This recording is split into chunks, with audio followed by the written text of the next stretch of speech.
महर्षि वेदव्यास का जन्म कैसे हुआ था।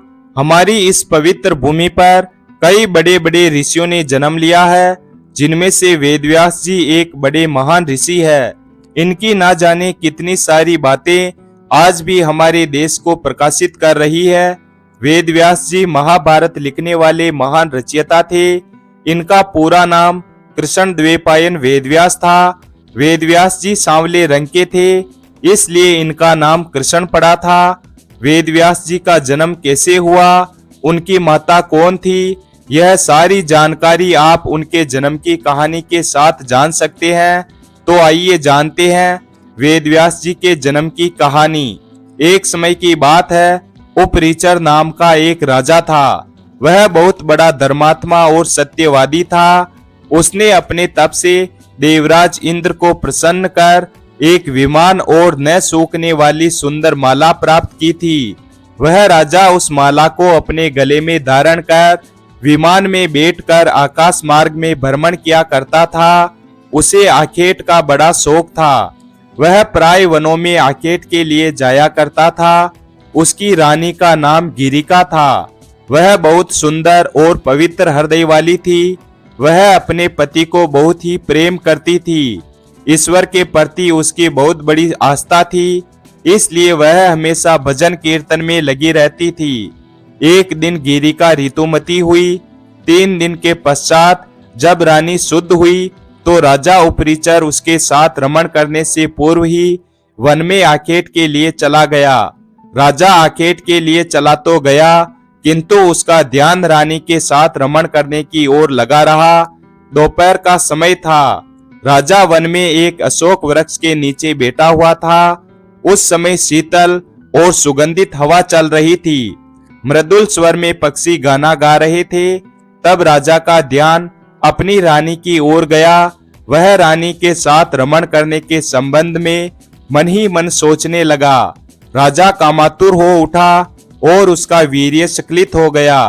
राजा ने सोचा उसका वीर्य व्यक्त नहीं जा सकता, इसलिए उसने अपने वीर्य को एक दोने में रखकर विमान में बैठे हुए बाज पक्षी को बुलाकर उसे कहा, तुम इस दोने को ले जाकर मेरी रानी को दे देना, वह इसे अपने मार्ग में धारण कर लेगी। तब दोने को मोह में दबाकर बाज राजा के भवन की ओर उड़ चला। जैसे ही बाज यमुना नदी के ऊपर से जा रहा था, दूसरे बाज की नजर उस पर पड़ गई।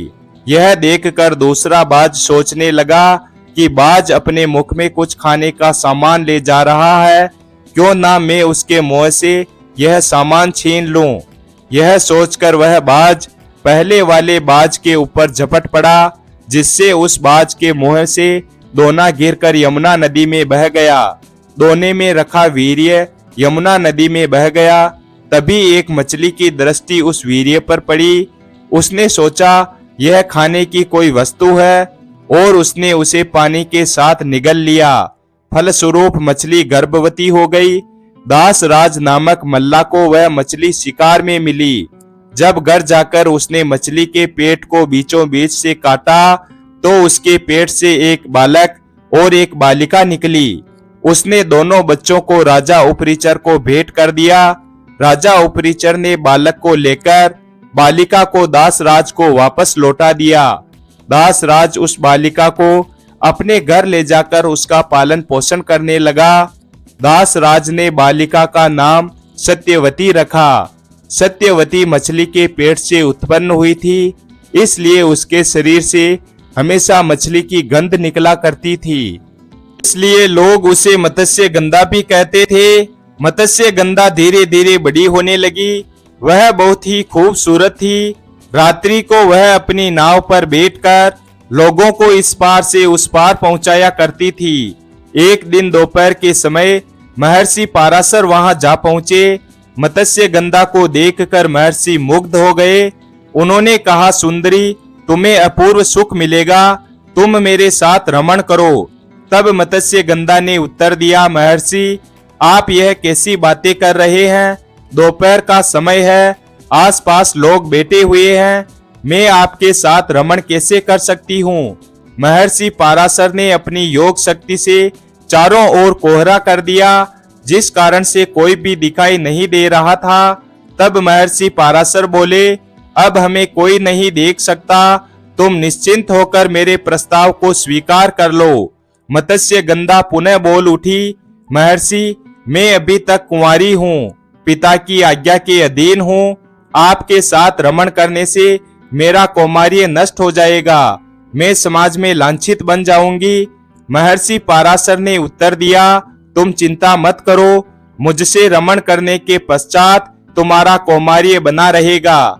गर्भवती होने पर भी गर्भ का चिन्ह प्रकट नहीं होगा। मत्स्य गंधा फिर बोली, मेरे शरीर से मछली की गंध हमेशा निकलती रहती है, आप मुझे यह वरदान दें कि यह गंध सुगंध के रूप में बदल जाए और 4 कोस तक यह सुगंध फैलती रहे।